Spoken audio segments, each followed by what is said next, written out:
Hi guys, welcome to my YouTube channel Joyful Explainer पर आप सभी का स्वागत है। आज मैं गॉड ऑफ ब्लैकफील्ड का एपिसोड 17 का एक्सप्लेनेशन कर रहा हूँ। हमारी शुरुआत वहीं से होती है जब कांग चश्मिश से पूछता है कि तू ही है गीजन। तो वो डरते हुए कांपते हुए कहता है हाँ मैं ही हूँ गीजन।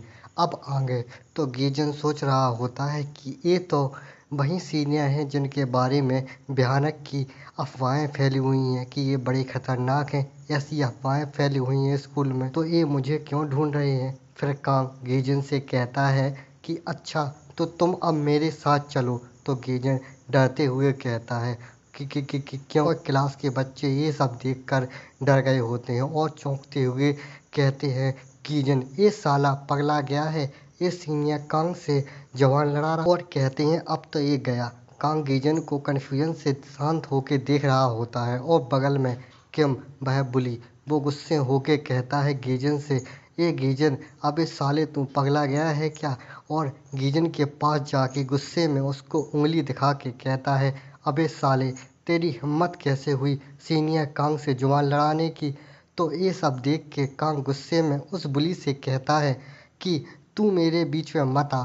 तो वो बंदा भी डर जाता है और डरते हुए पीछे हट के डरते हुए कहता है जी जी जी जी सर कांग। फिर कांग गीजन की टेबल के पास आके उस पर हाथ रखता है तो गीजन डर जाता है और उसके पसीने छूट जाते हैं। फिर कांग स्माइल करके अपनी तरफ इशारा करके गीजन से कहता है कि तुमने यह क्यों पूछा, तुम्हें और मुझे बात करने की ज़रूरत है। और भाई गीजन की डर के मारे हालत ख़राब होती है। उसको कुछ पता ही नहीं चल रहा होता है कि यहाँ हो क्या रहा है, यहाँ चल क्या रहा है। और गीजन कन्फ्यूजन सा फेस बना के डर के कांग को देखता है। तो कांग बड़ी सी स्माइल करके उसको देखता है और उसका हाथ पकड़ के गीजन को बेंच से उठा के बाहर जाने लगता है। और कांग कहता है बहाने बनाना बंद कर, मेरे साथ चल। क्लास के बाकी बच्चे ये सब देख रहे होते हैं और कांग गीजन को क्लास के बाहर ले जा रहा होता है। फिर कांग देखता है कि क्लास के सभी बच्चे उनको देख रहे होते हैं भीड़ करके। तो कांग ये देख के उनकी तरफ अजीब सी स्माइल के साथ हाथ हिला के कहता है चिंता की कोई बात नहीं है, यहाँ सब ठीक है। तो क्लास के बच्चे खासकर लड़कियां डर जाती हैं और अपना मुंह छुपा लेती हैं और कहती हैं प्लीज़ हमें मत मारना। और कहती हैं ये कितना डरावना है। और कांग ये सब देख के कंफ्यूज होता है कि इनके साथ क्या गलत है। फिर हमें किसी और क्लास का सीन दिखाया जाता है जहाँ क्लास में बच्चे पढ़ तो बिल्कुल नहीं रहे होते हैं, सब के सब मोबाइल चला रहे होते हैं। जो नहीं चला रहे होते हैं वो लड़कियों से बतिया रहे होते हैं। वहीं एक लड़की बैठी होती है दुखी आत्मा बन के। तो कांग उसके पास आता है और कहता है कि क्या तुम ही सोयून हो। तो वो सामने देखती है तो कांग और गीजन दोनों खड़े होते हैं। तो फिर वह लड़की कहती है हाँ मैं ही सोयून हूँ। तो कांग कहता है मैं कांग हूँ 3rd ईयर से और हमें थोड़ी बात करने की ज़रूरत है। तो ये लड़की भी डर जाती है और डर के मारे इसको भी पसीना आने लगता है और सोचती है कांग ये तो वही खतरनाक सीनियर है जो हमेशा झगड़ते रहते हैं। तो कांग अपने गाल को खुजलाते हुए कहता है कि क्या हुआ, क्या तुम बिजी हो अभी। तो वो लड़की डरते हुए खड़ी हो जाती है और कहती है नहीं नहीं मैं नहीं हूँ बिजी। तो कांग उन दोनों को लेके क्लास से बाहर आता है और सोचता है अब अगला कौन है। फिर हमें 3 लड़के कांग को देखते हैं तो डर जाते हैं और कहते हैं बॉस कांग। तो उन लड़कों को देख के वो लड़की सोइन वो डर जाती है। तो कांग उसको देखता है कि वो लड़की डर के मारे कांप रही होती है।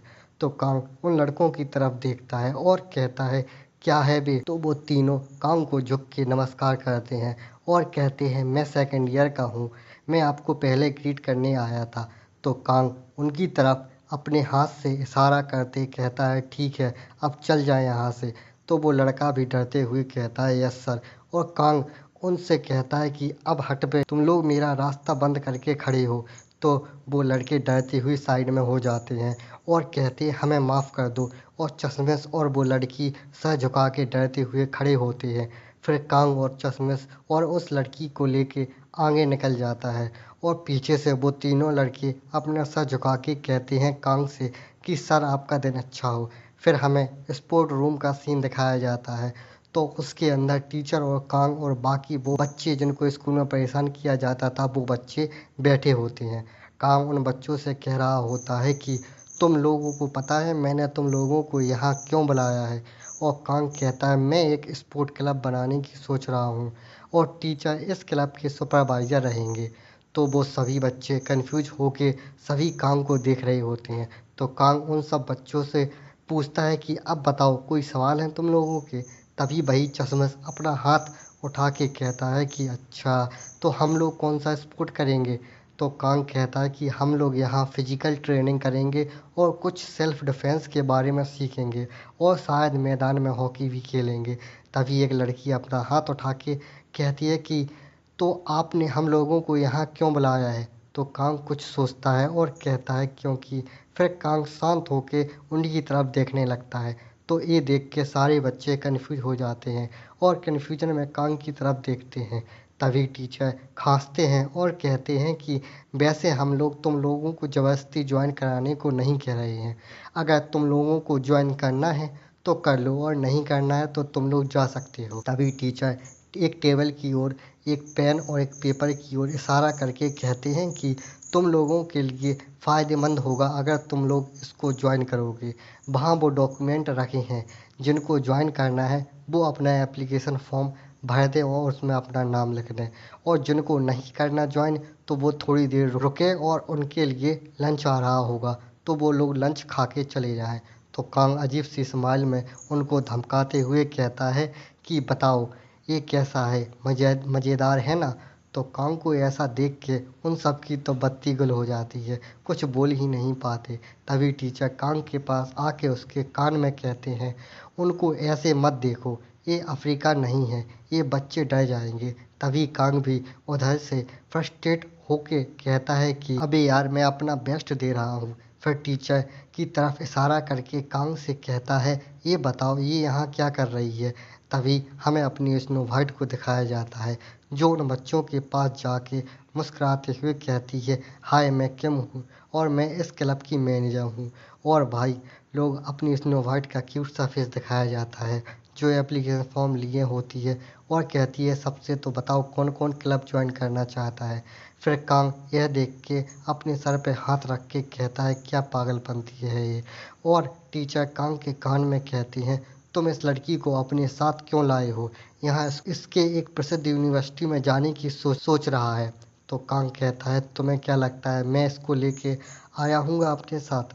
और अपनी स्नो वाइट एप्लीकेशन फॉर्म दे रही होती है तो बच्चे एक मोटा और एक चश्मश लड़की कहती है मुझे दे दो ये फॉर्म। फिर कांग टीचर को बताता है कि क्या हुआ था। जब कांग स्कूल के कॉरिडोर में जा रहा था तो उसको स्नो वाइट मिल जाती है और कांग को देख के रोने लगती है, उसकी चोटें देख के बहुत ज़्यादा रोने लगती है और शांत नहीं हो रही होती है और कांग को छोड़ भी नहीं रही होती है, उसको जाने नहीं दे रही होती है। तो ये सुन के टीचर भी कहते हैं अच्छा और कहते हैं मुझे कुछ नहीं पता कैप्टन, इसको अब तुम ही संभालना। तो कांग भी अजीब सा फेस बना के कहता है अब मैं क्या करूं इसमें, मुझे खुद कुछ नहीं पता, चलो अब वो जो कर रही है उसको करने दो, वैसे ही इसको ऐसे ही छोड़ दो उसी पे। और अपनी स्नो वाइट उन बच्चों से बात कर रही होती है।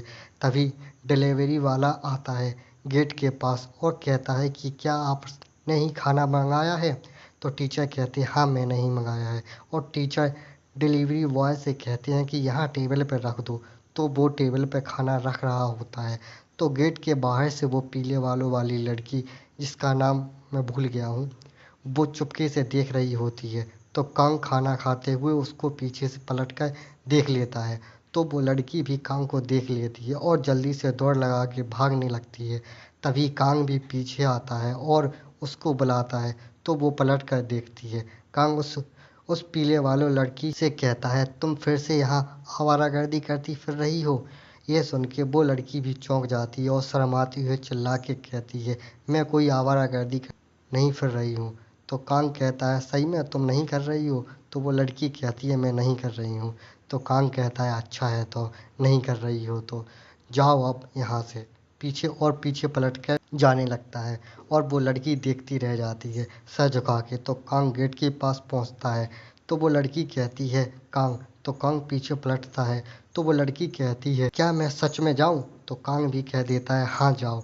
तो वो लड़की कहती है तुम्हें मुझ पे कोई संदेह तो नहीं है? तो कांग कहता है, अगर तुम कुछ शेडी थिंक करना चाहती हो तो करके दिखाओ। और रूम में अंदर चला जाता है और वो लड़की बाहर खड़ी रहती है और लास्ट में सैड सा फेस बना के कहती है, साला एक कांग कुछ समझता ही नहीं है।